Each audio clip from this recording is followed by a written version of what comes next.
Andy Dalton, what the hell was that? Like, holy crap, have you played football before?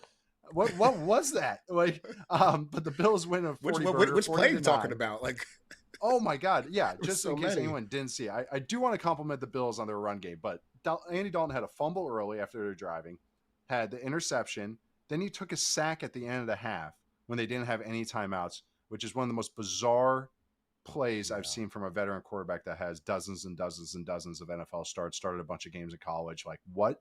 And you're supposed to be the vetty, savvy backup. Wow. Different tier than the Panthers. It's the hardest tier bump to make or tier jump to make from good solid team to actual contender. And I think I'm so hard on the Bills. And I mean, shoot, they still give up explosive runs, but they played better on defense today. Much more favorable game script. But then you watch their offense and you're like, that's the elite offense. That's the difference between good offense, solid offense, frisky offense, has moments offense, stretches offense, whatever you want to say, has flashes on offense, and a legit elite top 5 offense that has maybe a blemish against the Falcons, but then can just do this. And even with Josh Allen kind of like being Josh Allen, still having a good solid game, but they finished with 45 yards on the ground on design runs, almost a 52% rushing success rate. They had gains of 64, 24, 21, 12, 12, 11, and 10 on the ground today. They were just, kind of getting anything, but really the Bills were doing a lot of toss plays. And it was just kind of one of those things where it's like they can be physical and at you, and now they got the speed with James Cook and all just these movements, the movement runs. The second touchdown, the long touchdown, came on a toss zone play with the fullback. The Bills had a bunch of nice fullback plays. The first long touchdown was with the fullback on the field. What's his name? Reggie Gilliam, 41. They ran a counter play with him. And the Bills from under center were 2 running backs on the field today, so fullback looks. 13 plays, 136 yards, 3 touchdowns, 54% success rate. And that's what's so cool about this Bills offense is, well, Josh Allen is, of course, a machine, a dragon, whatever you want to call him, the Terminator. But then that they can, with their run game, just do this. And they can be physical or they can just be speedy. And they can do it from different looks. And they get into all these personnel groupings. And they can do it with Jackson Haas at tight end, blocking his butt off. The pass protection for the Bills is kind of like the one thing I'm keeping my eye on. They've had some weird botches, and I'm trying to figure out exactly what's going on. I saw it a lot against the Falcons, but even just this week. And Allen's sack rate's a little high. It's high since 2019. He's had his highest scramble rate since his rookie year. So it's something I'm just keeping my eye on. He didn't scramble today. But I did think that the Panthers had some moments where they actually got him protection-wise early on, but then they just were able to run him off the field. But this was the difference between like this type of offense, these elite offenses, and then with the Panthers with their moments. But I thought Dalton just didn't even give the Panthers a shot. And I know people are going to say, well, yeah, Bryce Young's better. As long as he doesn't turn the ball over like this and doesn't take a sack before the end of the half, yeah, it's going to be pretty easy to be a lot better than what the Panthers showed as a team today. But that's where the Panthers feel like they're just, yeah, they've had some nice moments, but it's just kind of, just a step behind. Any other closing thoughts on this game? Or want to get to load number 2? I know you're excited to talk about that one. I'm battling the V-Mix monster today, so I don't have any more on that game. Just bob and weave with it. Bob and weave with the lag. I'm like, is this a spectrum problem? And it's working as it should. I'm fighting for my life. But just like we'll get there. Dillon Gabriel was, every single drop back he's had in the NFL so far.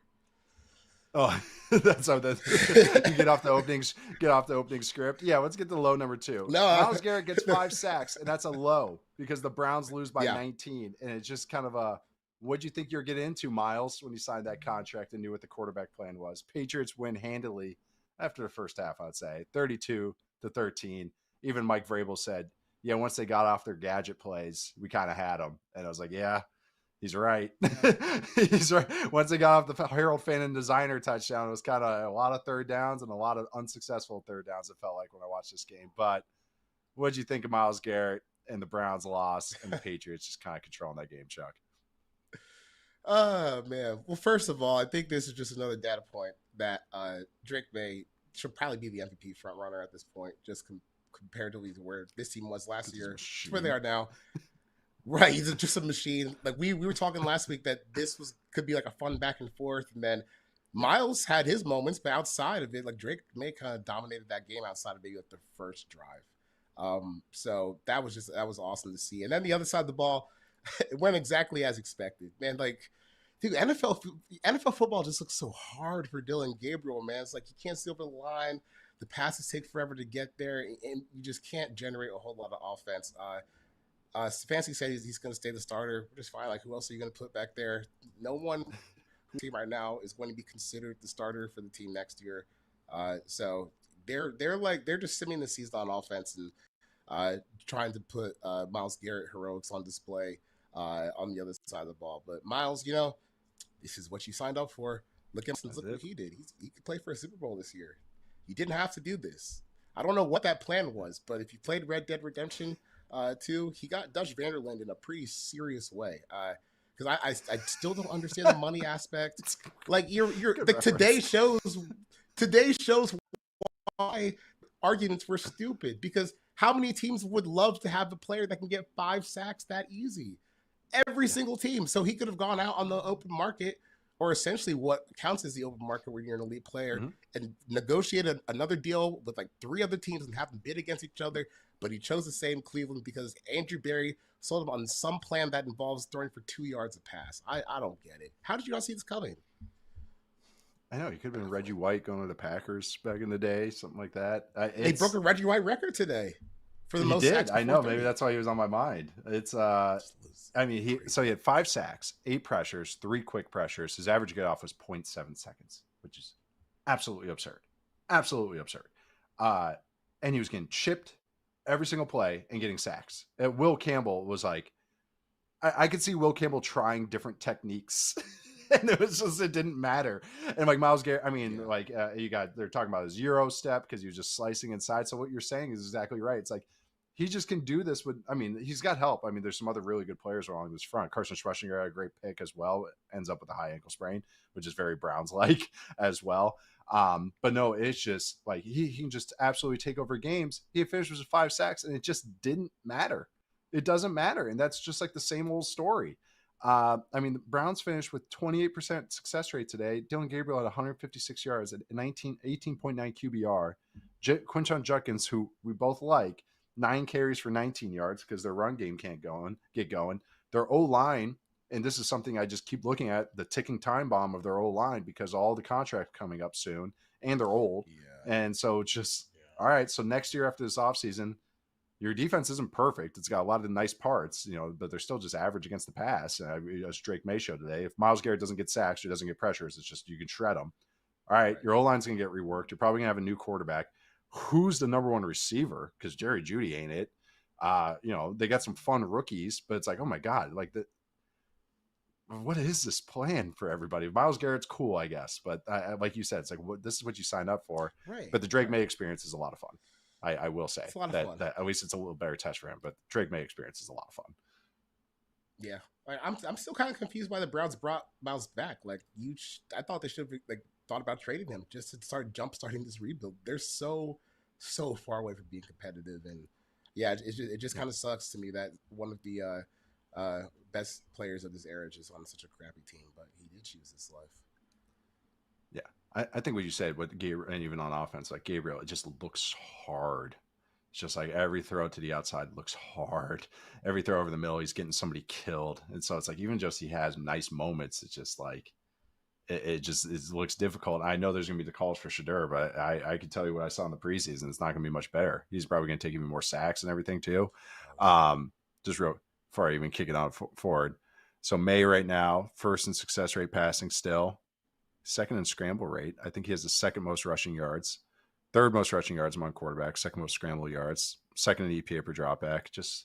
But it's just another machine-like day for him. Like I thought underneath throws were great. Had some big the sequence where he scrambled and then throw the launch ball to Kayshon Boutte because Boutte just catches one of these a week now. I mean, some efficient underneath throws. I thought Josh McDaniels had a sweet opening drive after the second half. I can't believe I'm saying that. But the start of the second half, they had an awesome adjustments are overrated. What adjustments on good teams are is they just chop off the plays that are like, okay, they're doing this front or they're doing this coverage. Okay, so we won't run this play and this play and this play anymore. So on our game plan, we have these plays. So we're just going to focus on these 3 plays. After the second half, they're like, okay, let's run away from Myles Garrett. let's do a whole bunch of speed stuff and motion stuff because that wasn't working what we were doing. And then it was just like a beautiful drive. Trayvon Henderson got some touches, pin pull, speed option. They did a double pass, a jet sweep to Pop Douglas, I think it was. Ends with the boot TD to Hunter Henry. I was like, oh, it's not perfect. The line still is okay or iffy. You know, they have some nice moments, you know, and the pass catchers are actually are way improved and actually very solid across the board, but it's a solid offense in New England, and Drake May is just cranking it up. It's just maximizing what they're giving up. So it's a high floor offense that May is pushing way over the top. So it's pretty fun to watch. It's not the craziest designs you've ever seen, but it's just solid stuff. And that's what McDaniels is all about. It's just solid design. And then you got May just performing like he is. So, all right. Yeah. Low number 3. And this was one game I kept getting interested in because the spread just didn't make sense. And the other game featured a backup quarterback. Actually, both games featured backup quarterbacks. One pulling off a win, one pulling off a huge, getting upset. Let's start with your team. Dolphins beat the Falcons 34-10, going against a Dolphins team that had the worst defense by DVOA, bottom in EPA per pass, bottom 5 in rush stats, but all the numbers that we throw, all the alphabet soup of acronyms that we throw at you guys. Bottom. That's the Dolphins defense. They didn't do shit on offense for the Falcons. No, I'm not supposed to swear, but that was a terrible, lethargic performance. I know Kirk Cousins is the backup now, but still Kirk Cousins, who you signed to a big deal and you're keeping on this team. And then Drake London, I know, is sitting, but they couldn't get the run game going. They couldn't get anything going. Their defense was just getting peppered throughout the day. What were your takeaways from the Falcons laying an egg there, Chuck? Can I tell you when I turned this game off? Oh my god! I turned this game off. I turned this game off with 10 minutes left in the second quarter. The Falcons were down 7-3, and it was so over. It was so over. I've seen this game so many times where they just don't have the juice. And it's second down, right, or first down. They're on their own 4-yard line.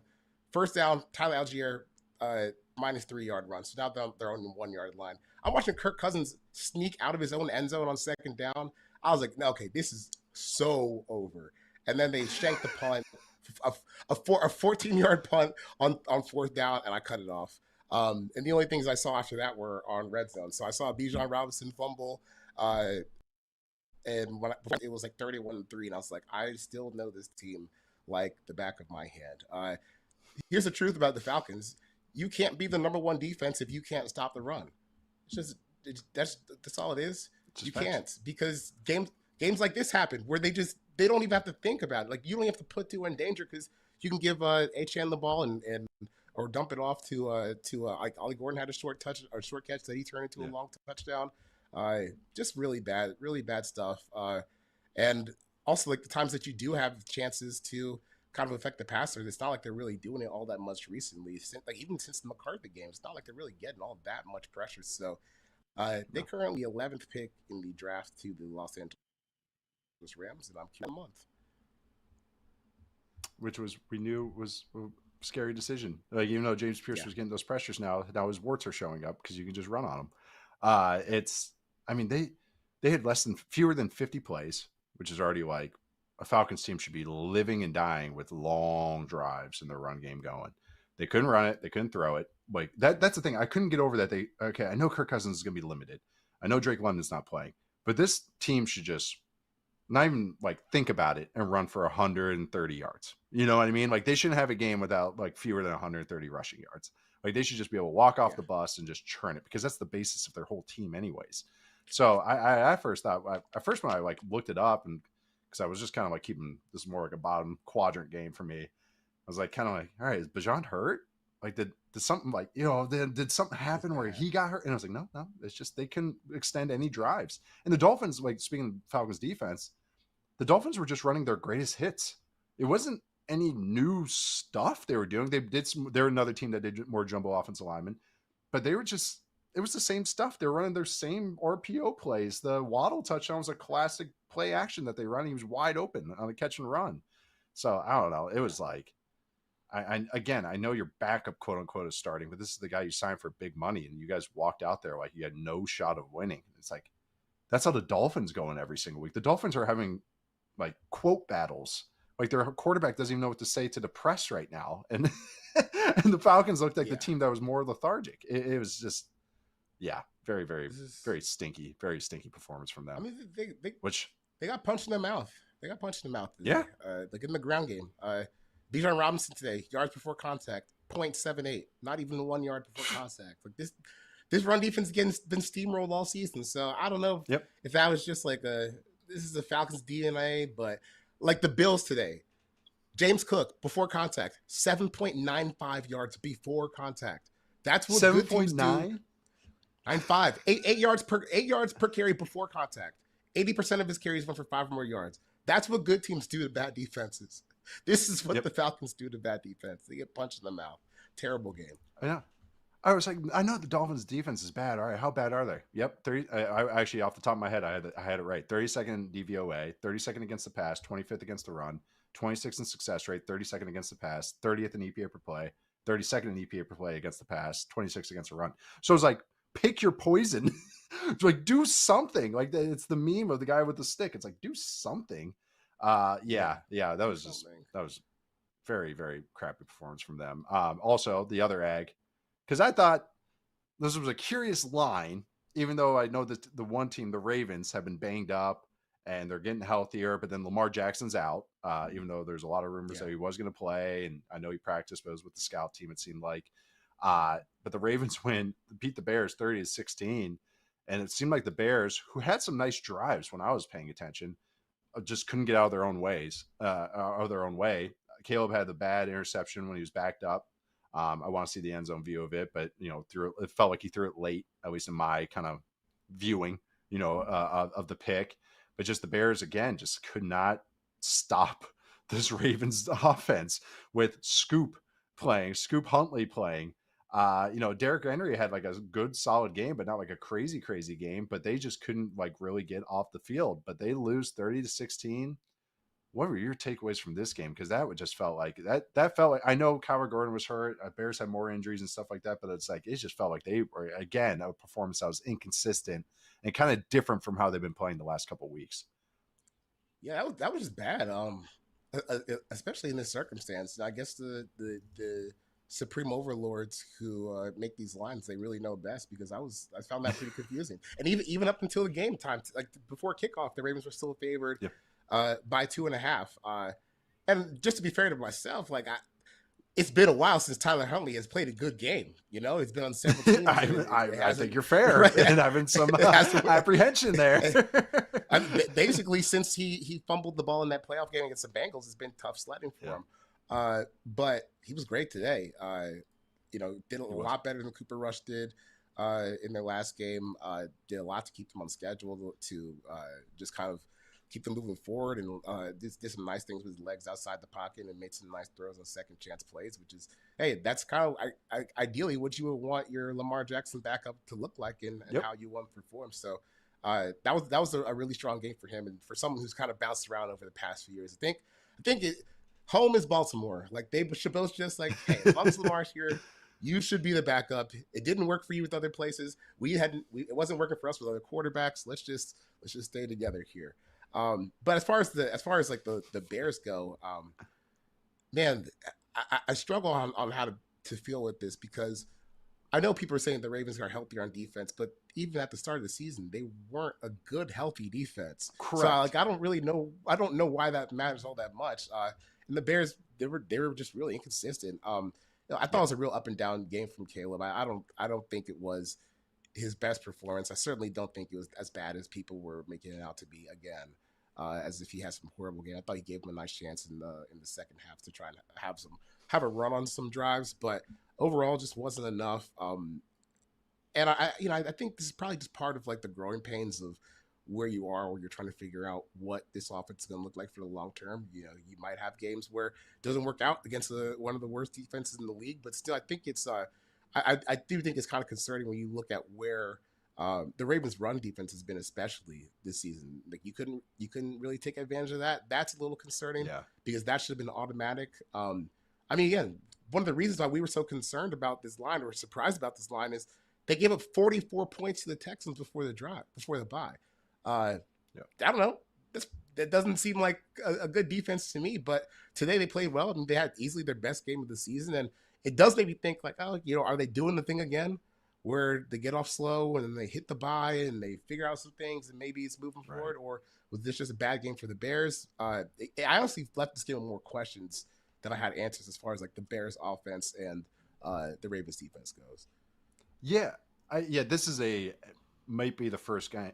Might be the first game I like rewatch on all 22 because I'm just like, Yeah. what happened here? Like the game just, I don't know. Nothing felt like I know my like kind of takeaways are like you say, more questions, because that's actually kind of how I feel even without kind of like talking with you about it. It's like, I don't know. I watched and I saw the Bears ripping off some explosive plays, but then I watched some drives where they looked like crap. And then I still saw some penalties and short yardage stuff. Like it just looked like the more Bears pre-buy, which isn't to say like I think also some people got to chill with the Caleb stuff too. And I know I'm a Caleb optimist, I guess you could put it, where it's like it's not like a bad performance. It's just more like average. That's a fine floor. Like it's more the run game. They went 7 for 21 rushing success rate against one of the worst run defenses in the NFL. And the Bears run game has improved. This should have been. I thought the good times were going to keep going, but really just after the first kind of drive, it felt like they kind of lost their way, or maybe some of the opening drives. I would say they had some zone runs going and stuff, but it felt like they just couldn't get over keep that going. And then I thought the passing game. I mean, they had 11 explosive plays today. I know that's not the end all be all. Some of those are when they're catching up. But I mean, there's still like a solid offense. So that's where people are saying, the classic, we need to have a conversation about Caleb Williams. Like, no, we don't. No, we don't. No, we don't. No, we don't. No, we do not. We do not need to have a conversation about Caleb Williams. He's been playing well, and like the floor is so much higher, and I think they're asking him to do harder things. It's just a little inconsistencies because I think there's still so much good. I mean, his connection with Rowan Dunze is good. They're doing under center play action stuff that's like the harder stuff to get to, and you can see him get more comfortable with it. So yeah, it's not perfect, but I don't know. I think there's more questions about this defense in the run game than anything with Caleb in the pass game, at least to me.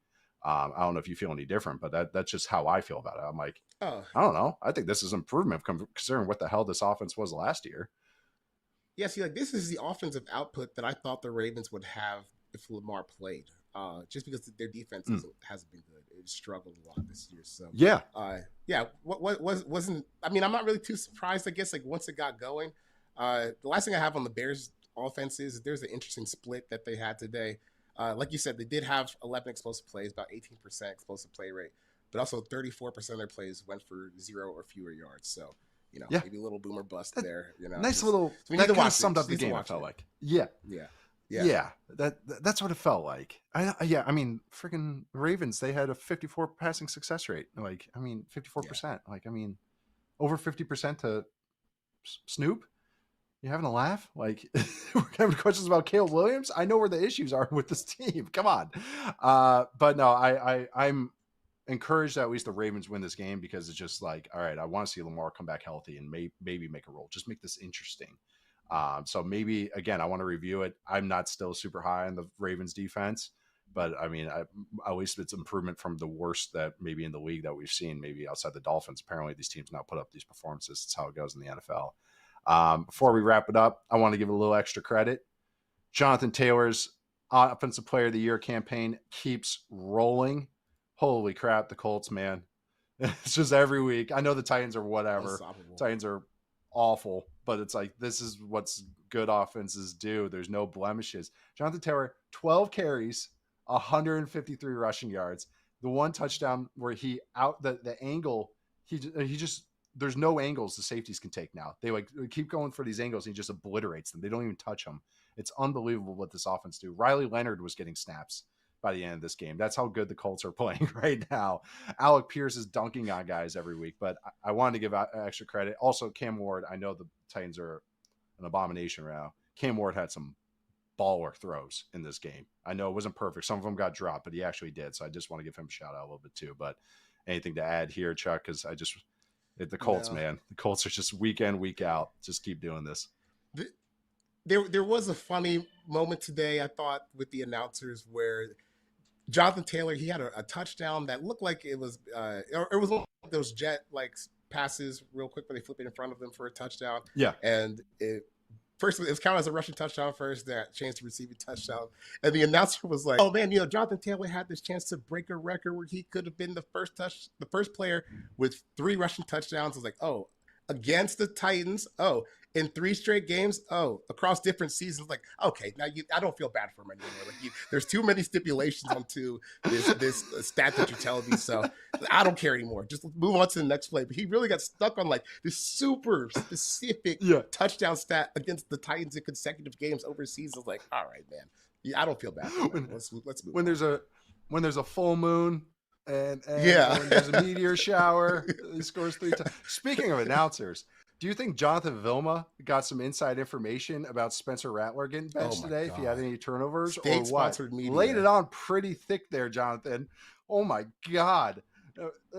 He said it after the fumble happened. He was like, yeah, you got to bench him after this. I was like, whoa. And then Rattler got benched a couple drives later. I was like, got it. Yep. Got it. So, Got a little something in the production meeting, didn't you? And he'll do that, Vilma's he's been so bad to the Falcons whenever he had broadcast those games. I see right through you, Jonathan. I see right through you. That is rough.